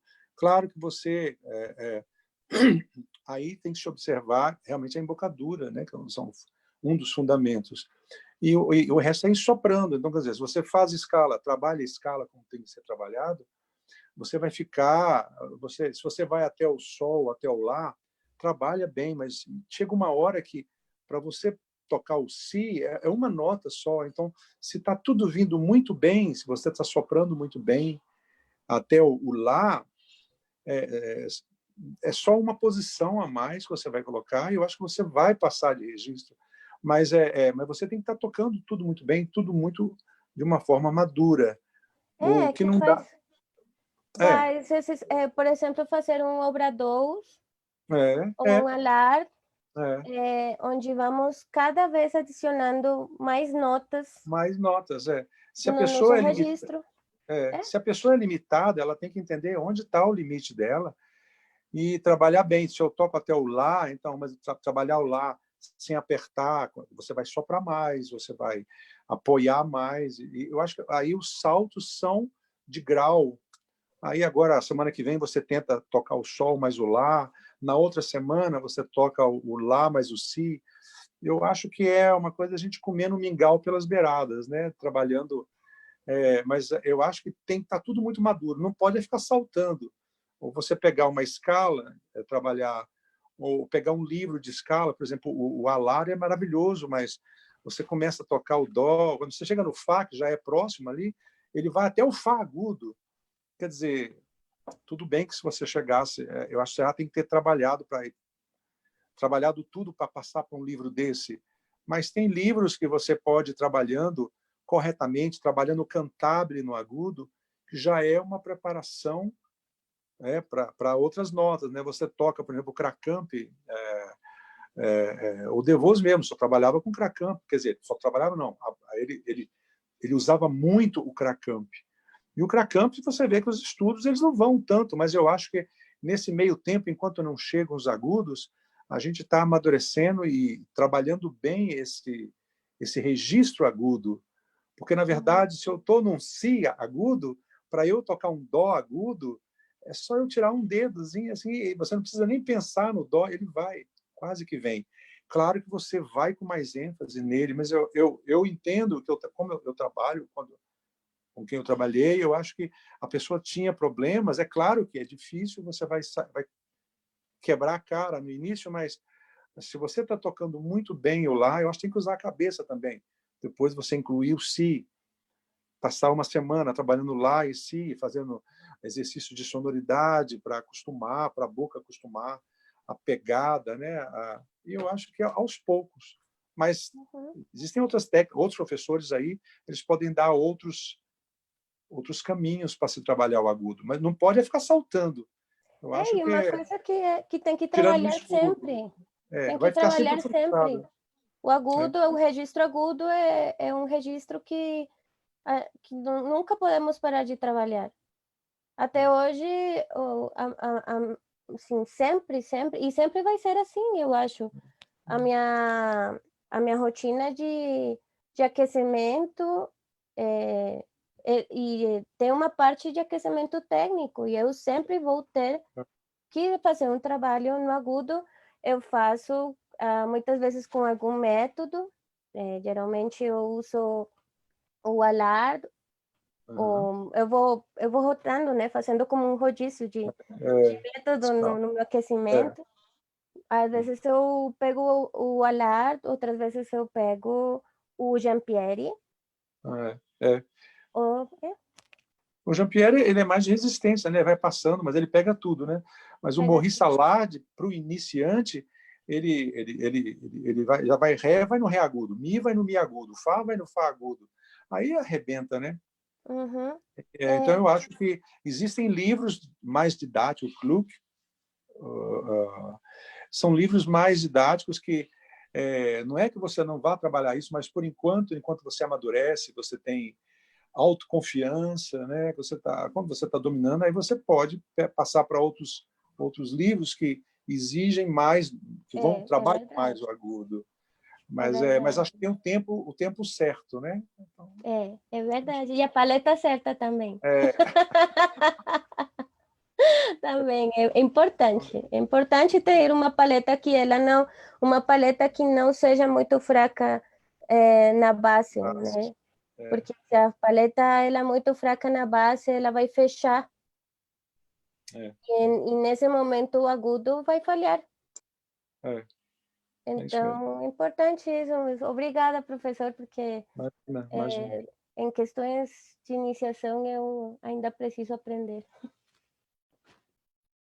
Ange, eu queria te fazer uma pergunta relacionada a repertório, porque você falou também sobre tocar música de gente viva, né? De compositores atuais, compositores contemporâneos. E aí eu queria uma dica, não sei exatamente como me expressar, mas como se aproximar desse repertório que muitas vezes a gente não tem muito contato aqui, né? A gente às vezes fica um pouco receoso de pegar uma peça assim. Bom, essa aproximação com a música nova eu fiz um pouco no susto, porque precisamente por questão dos concursos e essas coisas, né? Lembro que teve uma peça para um concurso que foi de Martin Solal, um francês, Solal, acho que é o sobrenome. E também, bom, tem música que não deveria ser considerada já como contemporânea, mas ainda é, como as sequências do Berio, como em Sang Jung, né? Eu acho que a primeira coisa que temos que entender é que a música que antes de ser tocada precisa ser pensada. Então, a primeira coisa que temos que fazer é pegar a parte e ver onde que está a parte difícil, né? Primeiro, né? Quais são os trechos, quais são os segmentos que precisam de muito trabalho. Segundo, como que é a estrutura da peça, porque o fato que seja música nova não quer dizer que não tenha estrutura. Tudo pelo contrário, é muito importante entender a estrutura porque muitas vezes são estruturas super tradicionais em música nova. Outras vezes não. E quando não são tradicionais, então também temos que entender como é que funciona. Então, antes de pegar qualquer tipo de música nova que não temos ouvido, muitas vezes nem tem gravação. Às vezes tem gravação, às vezes não tem gravação, para nós ter uma referência. E aí isso eu acho até que é bom, porque isso nos permite pensar a música e fazê-la de um jeito próprio. Só que, para ter jeitos próprios, e pegando de novo a pergunta do Jadiel, para ter jeitos próprios, primeiro temos que ter um critério. E não podemos começar só a sair tocando sem saber como é que a peça está estruturada. Então, eu acho que a clave, a chave de tocar música nova está em entendê-la primeiro. E segundo, em entender quais são as dificuldades que pode representar para nós essa peça, para trabalhar nelas, não só olhando a peça, mas trabalhar a parte, sabe? Se eu vou tocar uma sonata em tango e eu não tenho bom domínio dos agudos, então eu preciso olhar meus agudos, trabalhar meus agudos primeiro para eu pegar a peça e olhar as partes que me criam dificuldade. Então, é isso que eu acho importante. A outra coisa é estar sempre em contato com compositores. Eu sempre sou da turma dos compositores, porque eu, eu me levo muito bem, eu acho me levo melhor entre compositores, assim, do que entre músico como tal, assim, e eu tenho tido muito boas experiências da gente simplesmente tocar as composições da galera. Eu tenho um amigo que fez uma peça para fagote, eu vou fazer um recital, vamos lá, vou fazer. O Carlos, um colega meu da academia, me mandou uma peça para fagote. Você pode gravar para mim? Gravo, claro. Não sei se vai ficar uma super gravação, mas eu vou fazer a tentativa, porque realmente é importante tocar música nova e é um hábito também.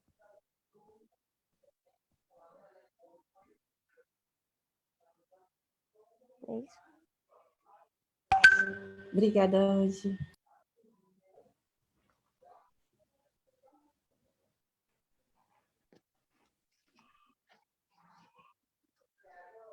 Oi? Angie? Sim? Quê? Oi. Um minuto. Um minuto aqui, Angie. Angie? Sim? Eu queria que você falasse um pouquinho também. Você falou sobre sua experiência em concurso como solista, você já falou da sua experiência como fagotista, né, chefe de naipe. Eu vi aqui também que você também faz trabalho com música de câmara, você faz parte de um quinteto de sopros. Sim. E eu queria que você falasse um pouco do trabalho que vocês desenvolvem no quinteto. Qual o nome do quinteto aqui? Não. O Thiago, estão chamando o Thiago para mostrar. São 5, né? São 5, sim. Já desliguei. Gente, vou só um minutinho aqui para eu fechar o microfone dessa pessoa. Para a conversa ficar.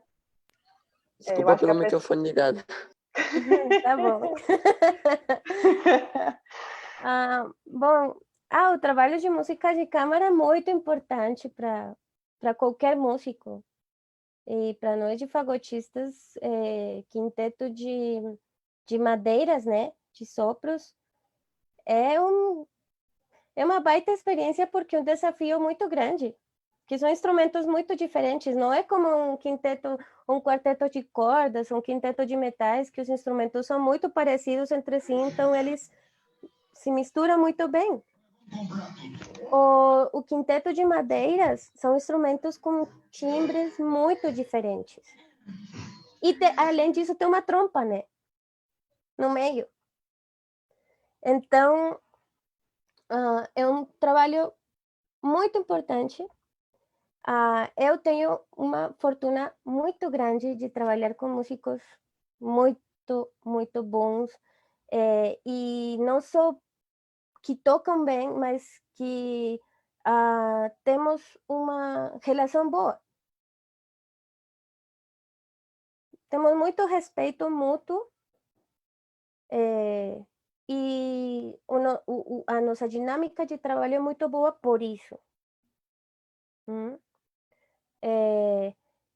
E que, obviamente, isso depende também de cada um ser bastante profissional e fazer muito bem seu trabalho para que tudo funcione.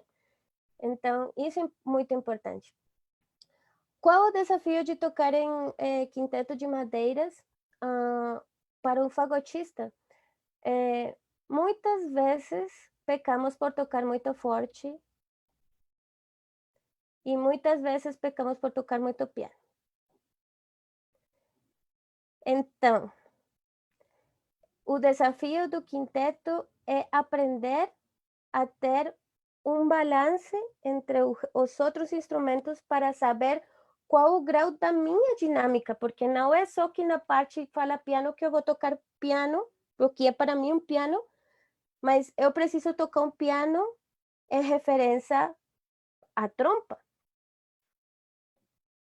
Ou eu preciso tocar um piano com referência a um registro grave da flauta. Se a flauta está tocando uma melodia num registro grave, o meu piano não é um piano. O meu piano é um pianíssimo. Mas, se eu tenho uma melodia na trompa, o meu piano já não é tão piano. O meu piano precisa ser um mezzopiano porque eu preciso suportar os harmônicos da trompa. Então, é muito importante sempre ter essas relações na música de câmara. Quem tem a melodia, quem está acompanhando, o que eu preciso suportar na melodia, e quando eu tenho melodia, o que eu preciso ouvir para manter o tempo e para manter o ensemble. É muito importante quando fazemos quintetos de sopros, começar a tocar coisas que vão, independentemente do nível, começar a tocar peças que elas são talvez mais tonais, mais não tão difíceis. Muita gente que começa a tocar no Haydn, ou tem alguns quintetos que são originais para cordas, mas que funcionam muito bem nas madeiras, do Mozart também. Tem esse tipo de peças que são muito tonais e elas funcionam muito bem para ir nos conhecendo. Hoje em dia eu sei muito bem que como eu vou tocar, se o Diego, que é o clarinetista, tem o solo, ou se o Henrique, que é o flautista, tem o solo, ou se eu tenho que trabalhar em alguma melodia com a Victoria. Eu já sei como funcionam eles, mas para fazer isso precisa de tempo. Então, eu acho que o mais importante da música de câmara é isso, que aprendemos a relativizar o nosso som e o nosso jeito de tocar, que isso é muito importante.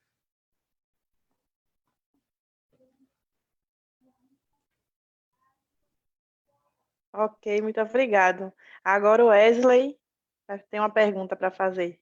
Wesley, pode fazer essa pergunta? Sim, claro.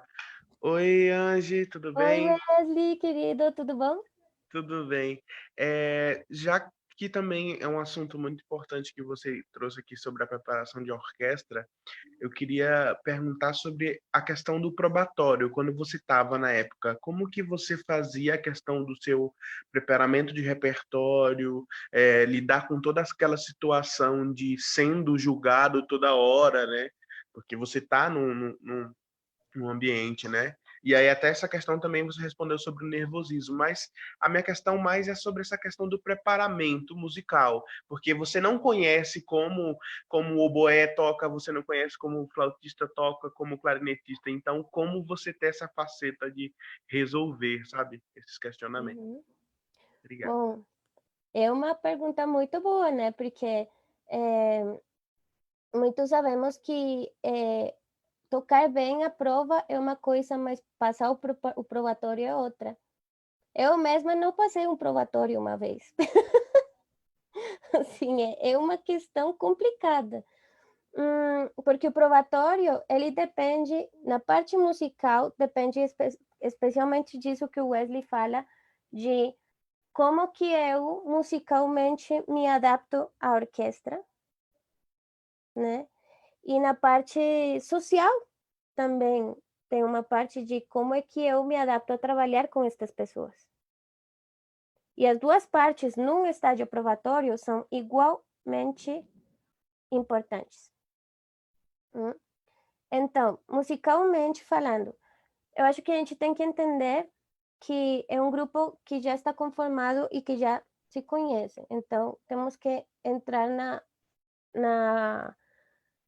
na vibe de observar e de tentar se ajustar. A orquestra, especialmente orquestras profissionais, as pessoas que conformam a orquestra, eles já sabem que é uma pessoa que está no probatório, que é uma pessoa nova, que vem integrar a orquestra. Então, especialmente os chefes de naipe, ou as pessoas com mais experiência, eles já, de por si, vão ter um pouco de paciência com nós, né? E essa paciência é necessária porque a confiança para tocar numa orquestra nova vai se dando com o tempo. O importante é ser conscientes que não podemos tomar confiança muito rápido. Porque quando tocamos as primeiras vezes com uma orquestra nova, sempre vamos ter um pouco de nerviosismo, sempre vamos estar um pouco receiosos, então temos que nos preparar muito bem, muito, muito bem, porque isso vai garantir que não estejamos tão nervosos. Como que eu preparo as minhas partes de orquestra? A primeira coisa que eu faço é procurar uma versão muito boa. Ou incluso se tem versão existente do maestro que vai reger, é ótimo. Porque aí já temos uma ideia, né? Mas se não tem versão do maestro que vai reger, não importa.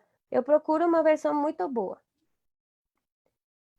Depois, se é uma peça que eu não conheço muito bem, eu tento muito ouvir a peça para saber em que lugar que eu devo estar. Onde que estão os solos, o que está mais exposto, onde que eu devo recuar mais. Com quem que eu estou tocando? Eu coloco na partitura, aqui vai o oboé, aqui vai a trompa, aqui vai a flauta. Com quem que eu estou tocando?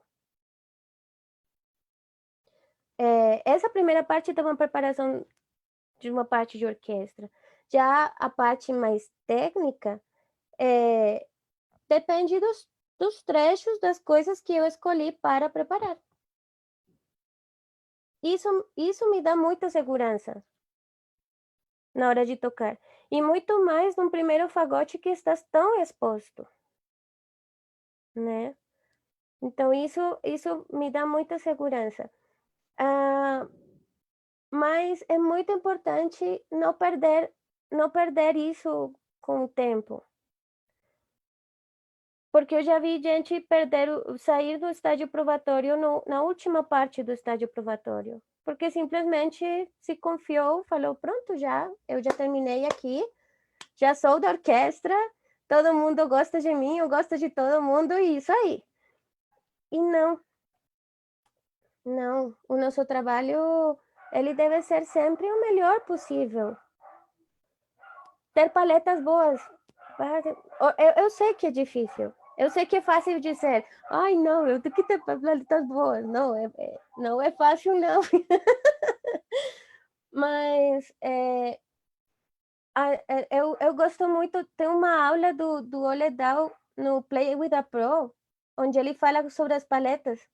Essa aula é muito boa porque, na verdade, não é uma aula de paletas, é só uma aula como ele administra suas paletas.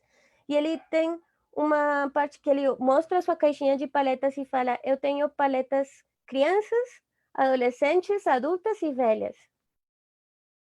Então, na hora que eu vou tocar um solo na orquestra, eu não vou pegar uma paleta nem velha nem adolescente, porque eu não confio nos adolescentes e ninguém pode, né?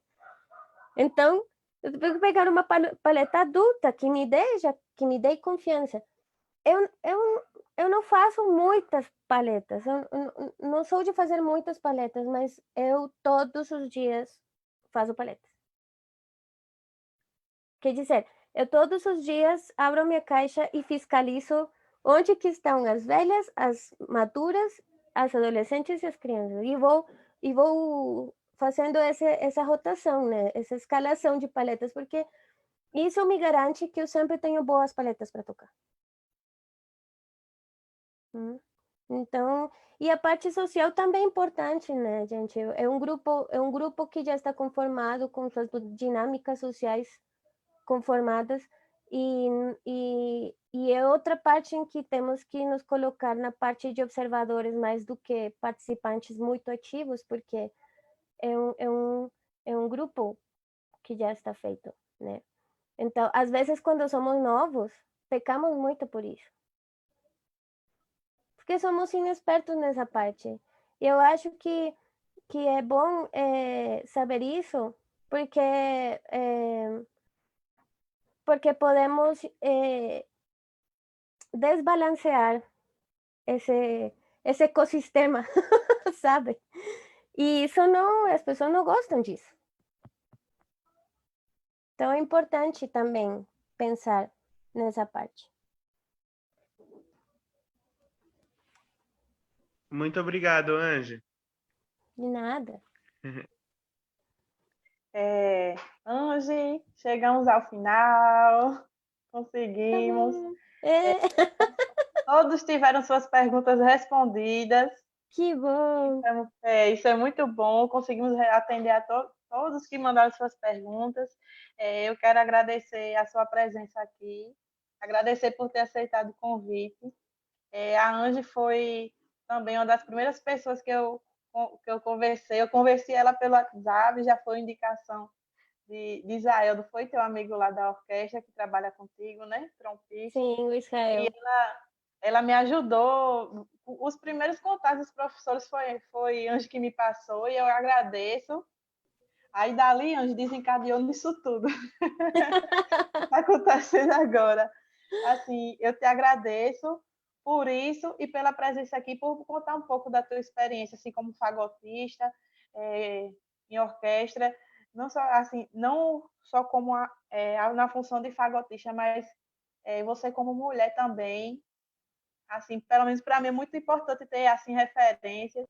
Eu, quando comecei no fagote aqui na Paraíba, eu não comecei assim sozinha aqui, não tinha ninguém, eu nem sabia que existiam outras fagotistas pelo Brasil, e eu fico muito feliz de ter conhecido mais uma e de estar conhecendo outras aqui nesse grupo. E eu É isso, eu que te agradeço, Ange. Muito obrigado, viu? Por compartilhar um pouco suas experiências aqui com a gente, suas vivências. E é isso. Obrigado, Ange. Não, gente, não. Muito obrigada a você. Realmente, eu antes do contato da Bruna, até tinha me afastado muito das redes, tudo, porque não andava muito legal, assim, e tem sido muito bom esse contato de novo com todos vocês e com muitas pessoas que eu sentia tanta saudade, que é muito bom este contato. Eu, como alguns talvez já sabem, eu estou há um tempo aqui em Bogotá sem conseguir voltar para o Brasil, e eu estou morrendo de saudade e eu quero voltar já para casa. E eu estou sem fagote também, porque antes de eu vir para cá eu deixei o fagote no Mário, lá em Curitiba, consertando, e estou sem fagote e isso me deixa muito triste.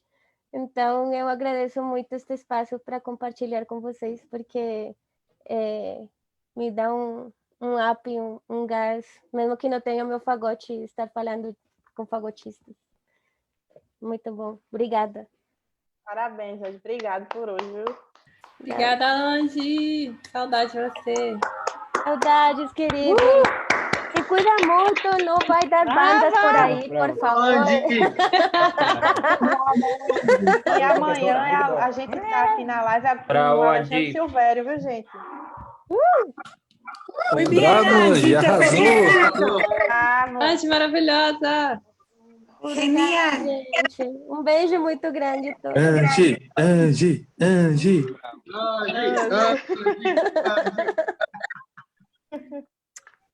Ange, muito obrigado. Felicidades.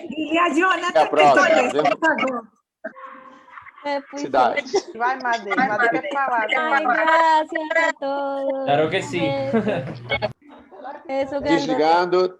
Tchau, pessoal. Obrigado a todos. Obrigado, Bruno. Tchau, Marcílio. Um abraço. Valeu, pessoal. Beijo no coração. Um abraço, meu querido. Sucesso. Até amanhã. Obrigado. Até a próxima. E amanhã estamos aí, Silvério. Até mais, hein?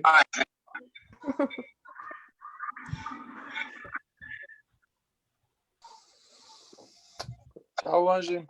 Tchau, professor. Tchau, gente. Tchau, Caio. Tchau, Vivian. Tchau, Gabriel. Beijo. Beijo.